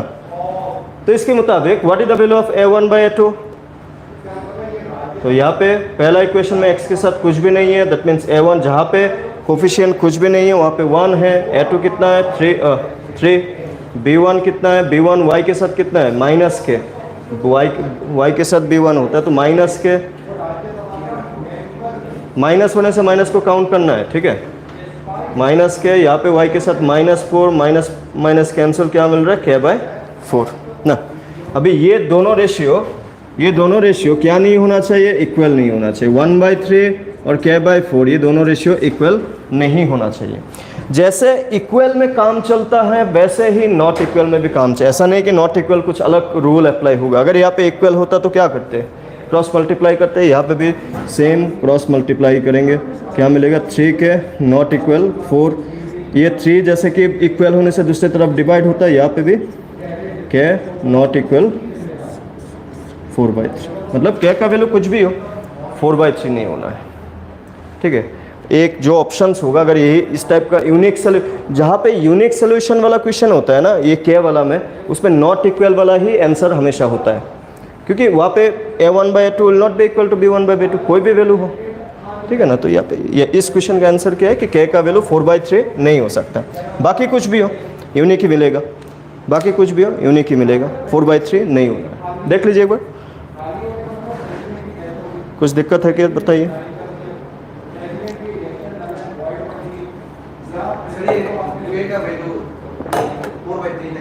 4/3 नहीं होना, बाकी कुछ भी हो, यही ऑप्शन होगा, एक ऑप्शन यही होगा। देख हाँ, होता क्या है, क्योंकि आपको यूनिक सोल्यूशन में नॉट इक्वल वाला ही तो बनता है, तो वहाँ पे आपको क्वेश्चन ही उसी हिसाब से दिया होगा कि कोई एक वैल्यू किसी दूसरे के साथ इक्वल ना हो। ऐसा मान लीजिए कि आप इस वाले पार्ट में ना, इस वाले पार्ट में जो इक्वेशन हमने लिखा, क्या लिखा हमने, x माइनस के वाई माइनस 3 इक्वल टू 0, दूसरा लिखा हमने 3x minus 4y plus 5 equal to 0। इसका मीनिंग क्या बनता है कि अगर आप k का जगह में ना, k का जगह में अगर आप 4/3 लिख दिया जाए, ठीक है, 4/3 लिख दिया जाए, तब क्या होगा कि जो a1/a2 है उसका रेशियो क्या बनता हुआ दिखेगा, 1/3। फिर b1/b2 का रेशियो क्या बनता हुआ दिखेगा आपका, minus 4/3 by -4, minus minus cancel, 4 cancel, 3 नीचे आ गया, तो क्या बन गया, 1/3। अगर k का वैल्यू 4/3 होता है तो इसका मतलब ये दोनों पार्ट क्या बन जाएगा, इक्वल बन जाएगा। अगर ये दोनों पार्ट इक्वल बन जाता है तो डायरेक्टली इंटरसेक्टिंग नहीं रहा ना, फिर इधर वो पैरेलल हो सकता है, इधर वो कोइंसिडेंट हो सकता है। तो इसका ये जो नॉट इक्वल का सिंपल सा मतलब है, कुछ भी हो, ये दोनों रेशियो इक्वल नहीं हो ना, क्योंकि ये दोनों रेशियो इक्वल नहीं होगा तभी उसको क्या कहेंगे, इंटरसेक्टिंग कहेंगे। इक्वल होने से तो इंटरसेक्टिंग नहीं कह सकते। तो इसलिए जो इंटरसेक्टिंग वाला या फिर यूनिक सोल्यूशन वाला अगर के वाला क्वेश्चन आता है तो उसका आंसर हमेशा आपको नॉट इक्वल वाला ही मिलेगा। अभी ये डिपेंड करता है कि क्वेश्चन में एक ही नॉट इक्वल है तो डायरेक्ट आप उसको टिक मार दिया, लेकिन अगर एक से ज़्यादा हुआ तो आपको चेक करना होगा ना उसको, ठीक है, तब उसको चेक करना होगा।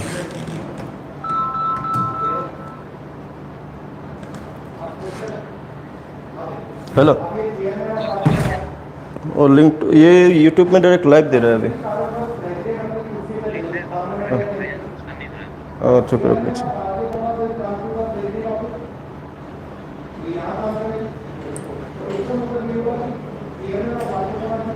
ठीक है। आप एक क्वेश्चन आप लोग को और देते हैं इसका इनफाइनाइट सॉल्यूशन के लिए। चले, infinite solution kx plus 6y equal to 7, दूसरा suppose 3x plus ky equal to 8, चलिए इक्वल टू 0, इनफाइनाइट सॉल्यूशन। देखिए इनफाइनाइट सॉल्यूशन में आपको एक चीज़ और मैं बता दूं कि एक सेकंड, हाँ, एक लिंक को मैं भेज देगा वापस।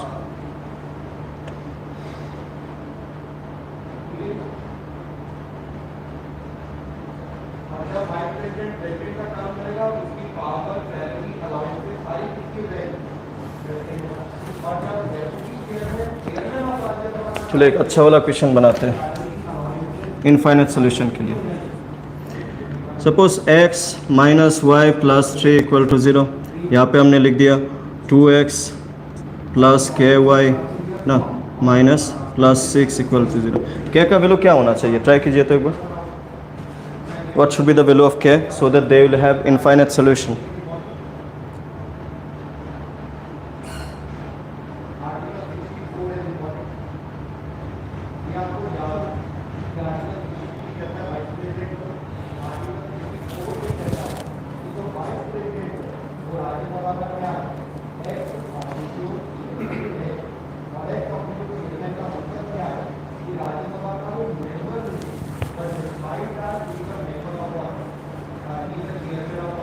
कितना मिला,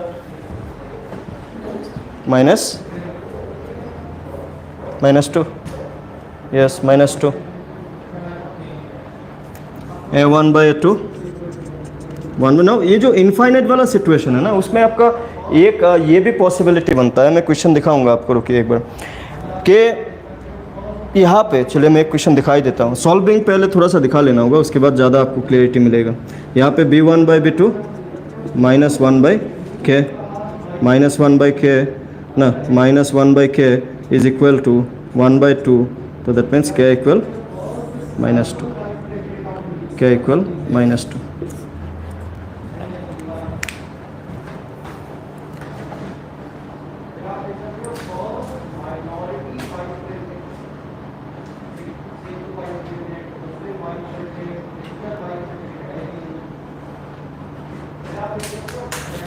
ठीक है, मिटा दो।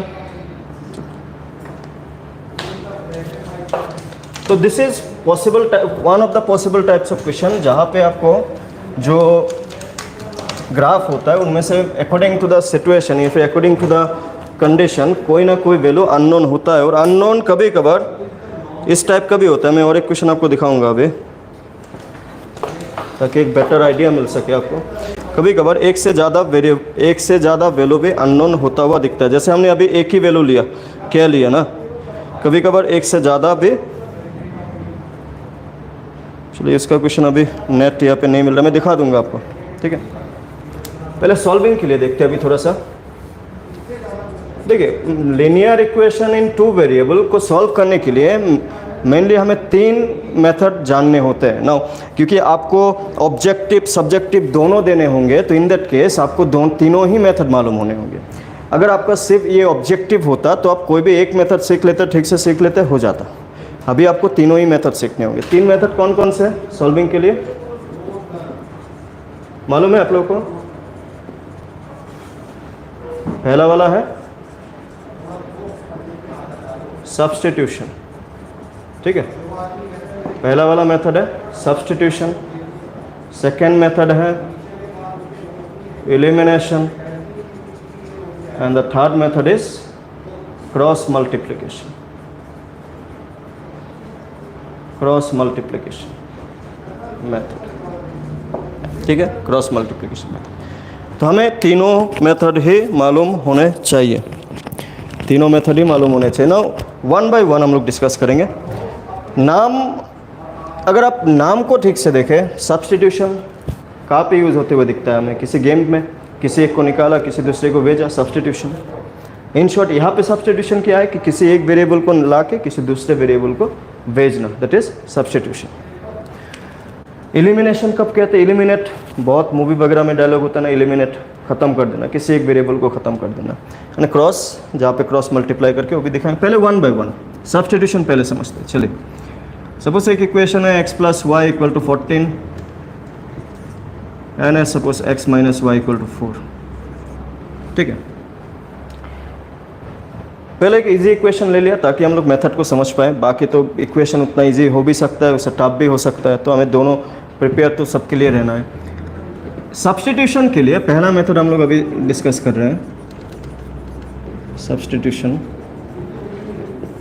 सब्स्टिट्यूशन में क्या होता है कि जो दोनों इक्वेशन हैं उनमें से कोई भी एक इक्वेशन पहले हमें खुद से चूज़ कर लेना है, क्योंकि हमें इक्वेशन को चूज़ करके उसमें से वेरिएबल को सब्स्टिट्यूट करने का जो प्रोसेस होता है उसको हमें शुरू कर देना। जैसे हमने इस इक्वेशन 1 को सिलेक्ट किया, चाहता तो इक्वेशन 2 को भी, that is up to you which equation you willing to take ना। यहाँ पे पहले तो इक्वेशन डिसाइड करना है, उसके बाद वेरिएबल डिसाइड करना है कि मैं सब्स्टिट्यूट करूँ तो करो किसको। किसी का मन है x को सब्स्टिट्यूट, तो x ना, जिसको भी सब्स्टिट्यूट करेंगे उसको अकेला रखना है, ये भी आपको ध्यान रखना है। आप जिसको सब्स्टिट्यूट करना चाहे वो अकेला होना चाहिए, इधर वो x भी हो सकता है, y भी हो सकता है। अकेला मतलब उसके साथ में कोई नंबर भी नहीं हो सकता। अगर यहाँ पे मान लेते 2x होता, मैं और एक एग्जांपल दिखाऊंगा उसके बाद। चलिए पहले तो इजी वाला, y को इस तरफ लेके जाएंगे तो क्या बन गया 14 - y। ये हमने किस इक्वेशन को लिया? पहला वाला इक्वेशन को लिया। पहला वाला इक्वेशन में से क्या मिला कि कहीं पे अगर x दिखाई देता है तो x को 14 - y से क्या किया जा सकता है? सब्स्टिट्यूट किया जा सकता है ना। सब्स्टिट्यूट कब करते हैं? सब्स्टिट्यूट जैसे कि आपका जो सेकेंड हैंड मोबाइल सब्स्टिट्यूट या फिर एक्सचेंज होता है, तो बेस्ड अपॉन देयर वैल्यू, कि इसका जो वैल्यू है जिसके साथ इक्वल होगा उसी उतना वैल्यू ही ना आपको देगा। ऐसा तो नहीं कि पुराना मोबाइल का नया मोबाइल जैसा दाम दे देगा, कहने का बात है। और तो उसी टाइप का दोनों तरफ इक्वल होने से ही आप सब्स्टिट्यूट कर सकते हैं। पहले तो इक्वेशन चूज़ किया, फिर वेरिएबल चूज़ किया कि सब्स्टिट्यूट करना किसको है ना। सब्स्टिट्यूट करे कहाँ पे? जिस इक्वेशन को लेके सब्स्टिट्यूट किया उसमें पुट कभी भी नहीं करना। जो दूसरा वाला इक्वेशन होता है जिसको हमने अभी तक टच नहीं किया उसमें जाके पुट करना है हमेशा। ये जो x है, x को किससे सब्स्टिट्यूट कर देंगे? इस x को 14 - y = 4। तो 14 - y क्या बनेगा? -2y = how much? 4। इस 4 को ना y चाहिए ना, हमेशा हमें ये प्रोसेस खुद पे डेवलप करना है कि जो वेरिएबल होता है जिसको निकालना हो तो वो एक तरफ होना चाहिए, अकेला होना चाहिए। तो वेरिएबल के सामने हमेशा कोशिश ये भी करना चाहिए कि वेरिएबल का सामने पॉजिटिव साइन रहे। तो ये जो -2y है इसको लेके जाएंगे दूसरे तरफ और 4 को लेके आएंगे इस तरफ। तो क्या बनेगा 14, 4 इस तरफ आएगा तो -4, -2y इस तरफ जाएगा तो +2y। 14 - 4 कितना 10 इक्वल टू मच 2y। तो 2 के साथ y मल्टीप्लाई तो y क्या बन रहा है 10 divided by 2, y is how much 5। तो जब आप एक इक्वेशन में से किसी एक वेरिएबल को सब्स्टिट्यूट करके दूसरा वाला इक्वेशन में पुट करते हैं, सॉल्व करते हैं, तो एक वेरिएबल का आंसर हमें मिल जाता है आराम से। तो ये जो वैल्यू है जिसका वैल्यू हमें मिला, इसको अगर आप 1 में हो, 2 में हो, सब्स्टिट्यूट वाला पार्ट में हो, कहीं पे भी पुट करें तो हमें दूसरा वाला वैल्यू भी मिल जाता है। ठीक है, अभी अगर इसी y का वैल्यू जो 5 मिला इसको आप 1 में 1, 2 ये कहीं पे भी पुट करें, आप सपोज 1 में ही अगर पुट करें तो क्या है x + y = 14। तो यहाँ पे क्या लिख देंगे x का वैल्यू x + 5 = 14, 5 इस तरफ, तो x = 14 - 5 कितना मिल रहा है हमें 9। ठीक है, x का वैल्यू कितना मिल रहा है हमें 9।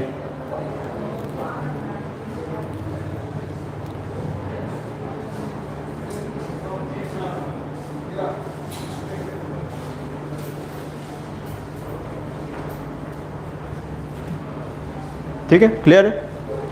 ये तो चलिए एक सिंपल वाला इक्वेशन लिया जहाँ पे कोफिशिएंट को हमने 1 ही माना ना। अगर कोफिशिएंट 1 नहीं हो के कुछ दूसरा हुआ, जैसे suppose 2x + 3y, 2x + 3y = 7, suppose 3x - 4y = 8, क्योंकि इक्वेशन तो कैसे भी हो सकता है ना। जहाँ पे कोफिशिएंट हो वहाँ पे भी रूल सेम। हमें ये ध्यान रखना है जो प्रोसेस है सब्स्टिट्यूशन का, कि किसी एक वेरिएबल को अकेला रखना है, एक साइड में रखना है, उसके साथ नंबर भी नहीं हो सकता। यहाँ पे तो हमने कोफिशिएंट लिया ही नहीं, 1 लिया, 1 का तो कोई दिक्कत नहीं है। आप इसमें भी 1, इसमें भी 2, तो आपको पहले सिलेक्ट करना है इक्वेशन कौन सा। सपोज हमने फिर से 1 सिलेक्ट किया तो 2x + 3y = 7। फिर आपको डिसाइड करना है कि वेरिएबल किसको सिलेक्ट करें। सपोज आपने इस बार y को सिलेक्ट किया, मैं y को अकेला रखूँगा, तो x को इस तरफ आप भेजिए, क्या बन जाएगा 3y = 7 - 2x ना। ये 3 के साथ y क्या हो रहा है मल्टीप्लाई, हमें y को अकेला रखना है क्योंकि y को सब्स्टिट्यूट करेंगे, उसके साथ नंबर भी नहीं हो सकता। 3 इस तरफ आएगा तो क्या बनेगा 7 - 2x बाय हाउ मच 3। ठीक है, तो this part is called substitution, no substitute part, you can say this one is substitute part। ना ये जो substitute part हमें मिला किस इक्वेशन को चूज करके मिला, 1 को चूज करके मिला, तो हमें पुट कहाँ पे करना होगा 2 में करना होगा फिर। ठीक है ना, अगर हमें इक्वेशन 1 में से मिला तो इक्वेशन 2 में पुट करना होगा। अगर इक्वेशन 2 से सब्स्टिट्यूट करते तो 1 में पुट करते ना। ये जो वैल्यू है y का, इसको हम लोग सपोज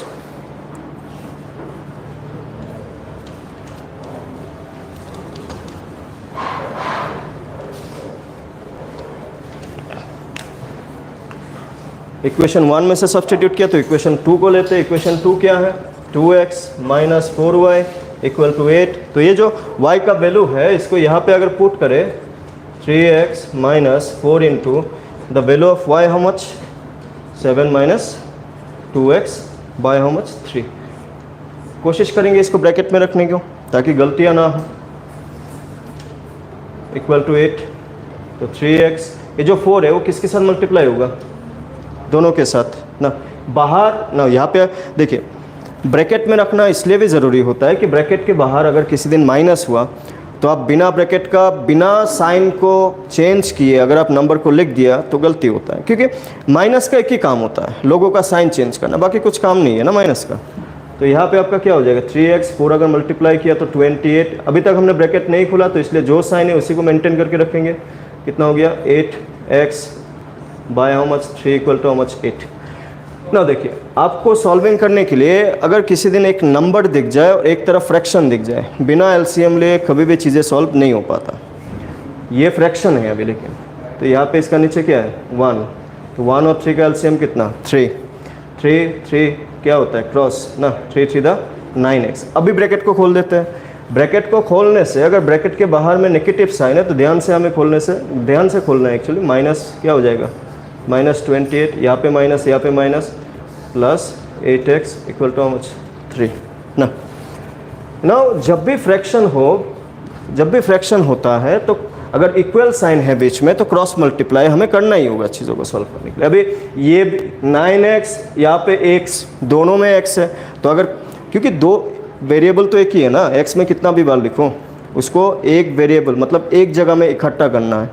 यहाँ पे 9x है, यहाँ पे 8x है, बीच में प्लस है, 9x प्लस 8x कितना है 17x माइनस 28, और ये जो 3 है इसको दूसरे साइड में लेके जाने से 8 इंटू 3 ना, तो 17x ये इस तरफ जाएगा तो 8 इंटू 3 ऑलमोस्ट 24, ये plus 28 17x equal 52, x equal 52/70। ठीक है ना। वेरिएबल क्योंकि आपको इतना सिंपल इक्वेशन तो मिलने वाला नहीं है कि उसमें कोफिशिएंट 1 हो, तो ये तो डायरेक्ट ही बन जाता है। ये तो एलिमिनेशन में एक 2 लाइन में आंसर मिल जाएगा इसके एलिमिनेशन में। ठीक है, तो elimination is also a crucial important actually. आप अगर आपको मेंशन नहीं किया कि क्या यू कैन से मेथड यूज़ करना है, तो you can use any one of them. ठीक है, you can use any one of them. अभी ये जो x का वैल्यू मिला ये आप यहाँ पे पुट करें, यहाँ पे पुट करें, यहाँ पे पुट करें, मिल जाएगा। अगर इसी में पुट करें y कितना हो जाएगा 7 माइनस 2 इंटू 52/17/3, तो यहाँ पे वापस क्या ले लेंगे एलसीएम ले लेंगे। एलसीएम यहाँ पे 3 17 इंटू 7 कितना हो जाएगा 7 7 49 119 माइनस 104, ये 17 नीचे तो नीचे हो गया 51, ऊपर इसको माइनस कर देने से हो गया 15। इसको आप 3 से अगर कैंसलेशन करें ना, चीज़ें लोएस्ट फॉर्म में भी लिखना ज़रूरी होता है। ये दोनों 52 और 17 किसी से भी डिवाइड नहीं होगा, लेकिन ये दोनों हो रहा था। ठीक है, this is the part actually, this whole method जो हमने अभी 2 एग्जाम्पल दिखा के बताया, दैट इज सब्स्टिट्यूशन मेथड। ठीक है, देख लीजिए, कुछ डाउट है आपको? मैं 2 क्वेश्चन दे देता हूँ, आप लोग जाके ट्राई करना। ठीक है, कोई भी एक्चुअली आप खुद कोई भी एक इक्वेशन बना के आप खुद भी वैसे ट्राई कर सकता है।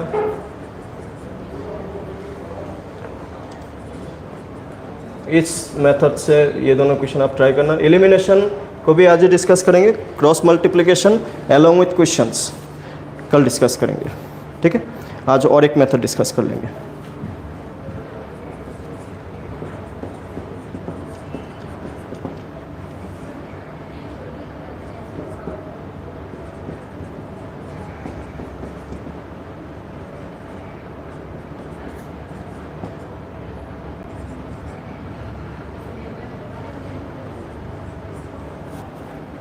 Try this to question by substitution, आज ट्राई कीजिएगा आप लोग।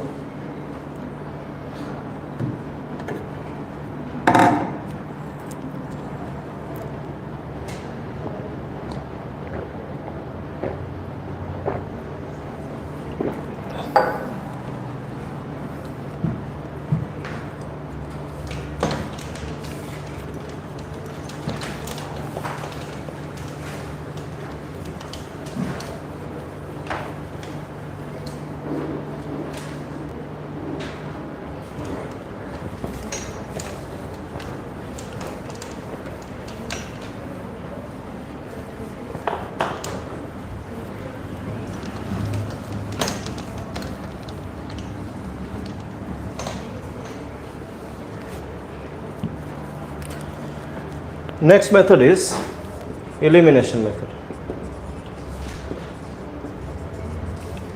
मेथड का नाम से ही आपको आइडिया लग गया होगा, eliminate, to eliminate someone, you can say to eliminate a variable. इसका जो मेन मोटिव क्या होता है, टू एलिमिनेट अ वेरिएबल। अगर आप एक वेरिएबल को एलिमिनेट कर देते हैं तो दूसरा अपने आप क्या बन जाता है, मिल जाता है। फिर एलिमिनेट गायब तो दूसरा मिल ही जाएगा ना। फिर इस मेथड को यूज़ करने के लिए जो मेन मोटिव क्या होता है कि आपको कोई भी इक्वेशन दिखे, वी नीड टू मेक, हम मेन मोटिव क्या होता है, we need to make coefficient of any one variable same.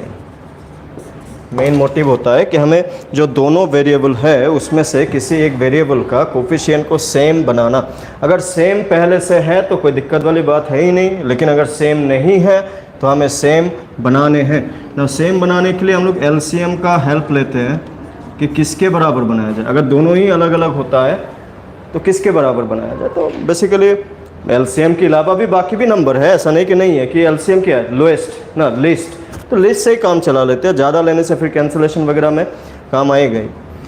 अभी एक बार इक्वल बन जाने के बाद अगर जिसको सेम कोफिशिएंट बनाया ना, जिस वेरिएबल का कोफिशिएंट को जिस सेम कोफिशिएंट जिसका भी बनाया, x का हो या फिर y का हो, दोनों में से किसी का भी बना सकते हैं। दोनों का साइन सेम है, साइन अगर सेम है तो माइनस करना होता है। मतलब अगर हमने x को सेम बनाया और दोनों का सामने प्लस प्लस है या फिर माइनस माइनस है, इन दैट केस उन दोनों को सॉल्व करने के लिए हमें दोनों इक्वेशन को माइनस करना होगा। और अगर ऑपोजिट साइन ना, ऑपोजिट साइन बोल लीजिए आप, डिफरेंट साइन बोल लीजिए, एक ऑपोजिट मतलब दो ही तो साइन है, बीच में रहने वाला दो ही तो साइन है, एक में प्लस हो एक में माइनस हो, इन दैट केस आपको क्या करना है, प्लस करना है दोनों इक्वेशन।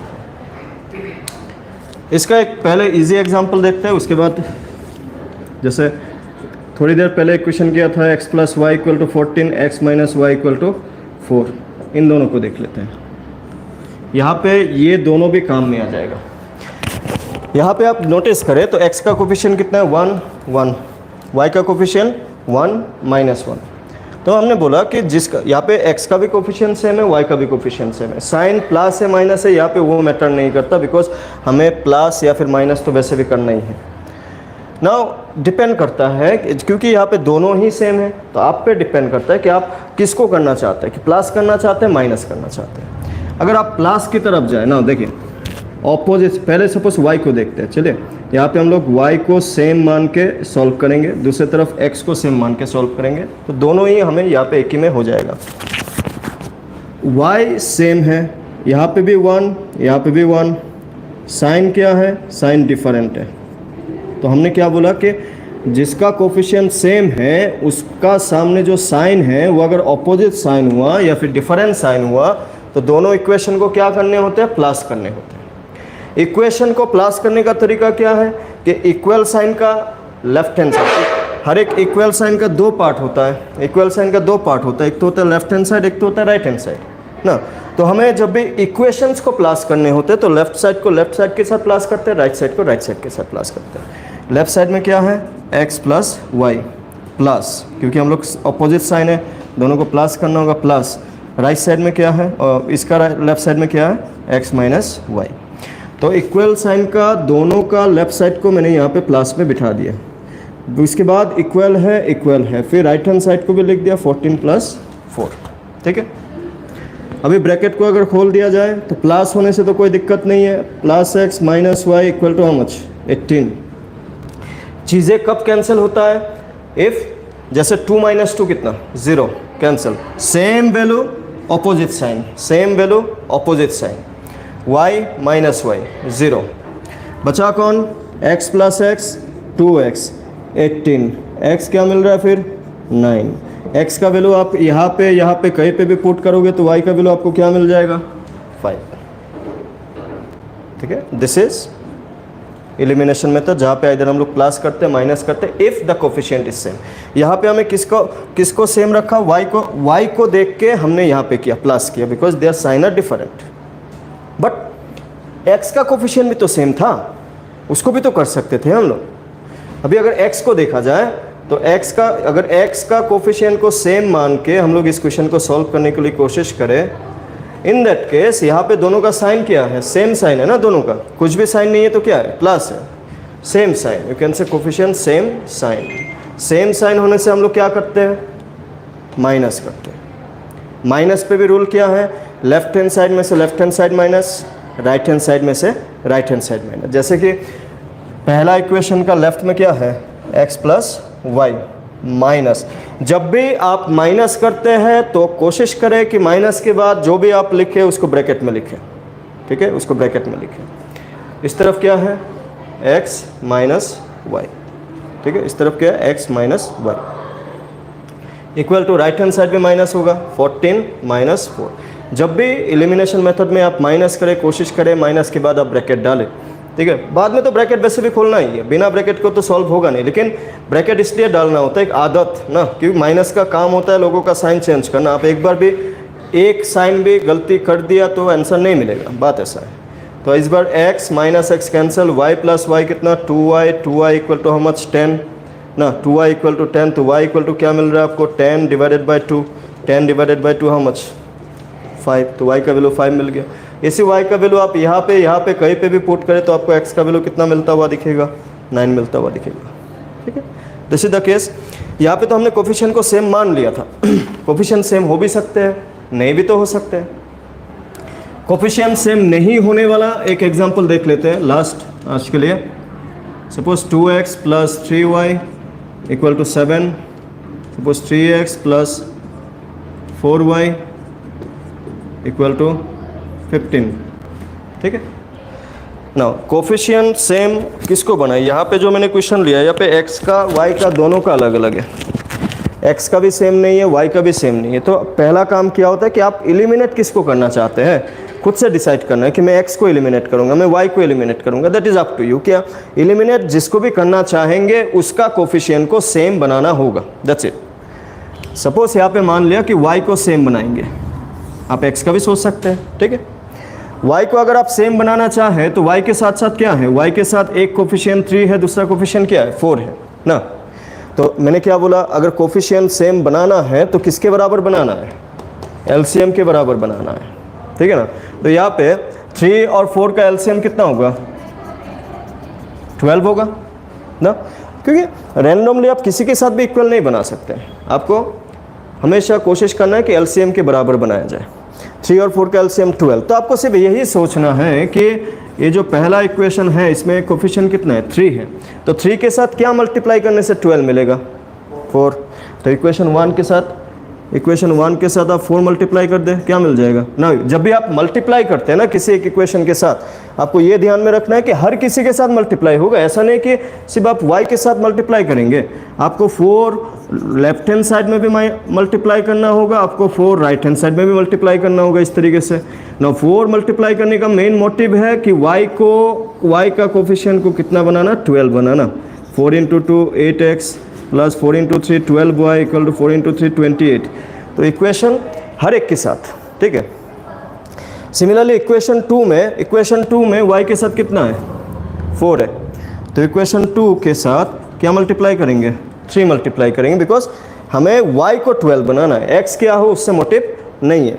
तो क्या हो जाएगा आपका 3 multiply 3 into 3x plus 4y, 3x plus 4y equal to 15 into 3, that will be 9x plus 12y equal to how much 45। तो इसको और एक इक्वेशन मान लेते हैं, सपोज ये 3, ये सपोज 4, ठीक है। हमने y को सेम बना दिया। उसके बाद क्या हमने क्या बोला, सेम साइन होने से क्या करते हैं माइनस करते हैं। माइनस ये आप पे डिपेंड है, आप इससे इसको माइनस करें, इससे इसको माइनस करें, that is up to you completely. Sign का गलती नहीं करना, बात ऐसा है। और हमेशा हमें कोशिश करना है कि जो एलिमिनेट होगा उसके अलावा जो बड़ा है ऊपर हो ना, ग्रेटर। जैसे कि यहाँ पे 9x, यहाँ पे ये तो कैंसिल होने ही वाला है वैसे भी, तो जो ग्रेटर है उसको ऊपर रखते हैं, उसको ऊपर रखते हैं मतलब क्या, उसको आगे लिखते हैं 4 minus 3 suppose. Left hand side 9x plus 12y minus जब भी आप लिखते हैं तो कोशिश करें कि माइनस के बाद आप जो भी लिख रहे हैं उसको ब्रैकेट में लिखा जाए। कितना हो जाएगा 45 माइनस 28, तो 9x plus 12y minus 8x minus 12y equal to कितना हो जाएगा 17 ना 17। 12y कैंसिल, तो क्या मिल रहा है 9x minus 8x x equal how much 17। तो look this is elimination method, ठीक है। This is elimination. नाउ इस y का x का वैल्यू आप यहाँ पे पुट करें, या आप यहाँ पे पुट करें, आप यहाँ पे पुट करें, आप यहाँ पे पुट करें, कहीं पे भी पुट करें आप। सर ये अभी x मिला है सर, अभी तो हम इनटू करके सर 2 ये y वेरिएबल का हम्म। इक्वेशन को सेम किया ना, हम्म। तो ये x को सर कहा किसी में भी डाल सकते हैं आप। इस x का वैल्यू को आप यहाँ पे डालें, आप यहाँ पे डालें, आप यहाँ पे डालें, आप यहाँ पे डालें, कहीं पे भी डालें, ठीक है। एक वैल्यू मिलने पे जितने भी इक्वेशन से किसी में भी आप डाल सकते हैं, आपको दूसरा वाला वैल्यू मिल जाएगा, ठीक। अगर मैं सपोज यहाँ पे पुट करके यहाँ पे अगर x का वैल्यू 17 पुट करें तो 3y equal to 7, 34, 3y 7 minus 34, तो 3y कितना हो जाएगा 4, 27, y इक्वल टू -9। चलिए दूसरे वाले में भी चेक कर लेते हैं -9 मिल रहा है कि नहीं। 2 में अगर पुट किया होता तो 3x plus 4y equal 15, 3 into x कितना 17 plus 4y equal to 15, 4y 15 minus 51, तो 4y कितना हो जाएगा 6 माइनस 36, y इक्वल -36 बाई 4 -9। तो आप किसी में भी पुट करें, ठीक है, किसी में भी पुट करें, आपको सेम आंसर ही मिलता हुआ दिखेगा, ठीक है। तो आज यही तक रहेगा फिर, ठीक है, विल कंटिन्यू, ठीक है। कल अब ये जो कल हम लोग 2 चीज़ें करेंगे, एक तो आपका क्रॉस मल्टीप्लाई मेथड करेंगे और दूसरा इस चैप्टर से और क्या क्या टाइप का क्वेश्चन बन सकता है, विल सी दैट वन, ठीक है। सर ये जो पेपर तो कैसे आएगा ना, पेपर मैंने 2 पेपर आपका ग्रुप में भेजा था, आप देखा था? हाँ, उस टाइप का ही होगा। सर जो सिलेबस है वैसे हाँ, उस वहाँ से आएगा। सिलेबस काफ़ी लंबा है लेकिन, ठीक है। आपका क्लास 10 का 4-5 चैप्टर, क्लास 12 का लगभग हर एक चैप्टर चाहिए, सिर्फ ये सेट वगैरह नहीं चाहिए, बाकी 11 का भी बहुत सारा चैप्टर चाहिए। तो यू नीड टाइम ना, टाइम अभी से आप लोग शुरू हुआ है तो आप लोग अभी से प्रैक्टिस करते रहे, फिर तभी हो पाएगा, ठीक है। नहीं कुछ नहीं, सिलेबस टाइम पे हम लोग ख़त्म कर लेंगे, बट टाइमिंग सर 3 बजे कर सकते हो। वो एक बार मैनेजमेंट से बात करना ना, वही शायद होगा। अभी तो आज पहला वाला क्लास था बोल के ना, वो एक बार सर से बात कर लीजिए ना उससे। आप ये बोले आप 3 बजे ना सर बोले नहीं, एक बार सर मान जाएगा शायद, एक बार बात करके देखिए ना सर से।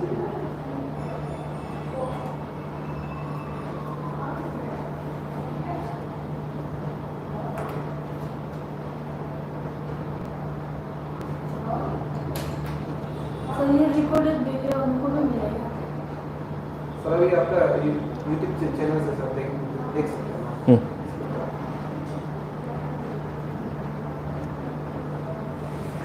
इसका रिकॉर्ड बंद हो गया क्या इसका?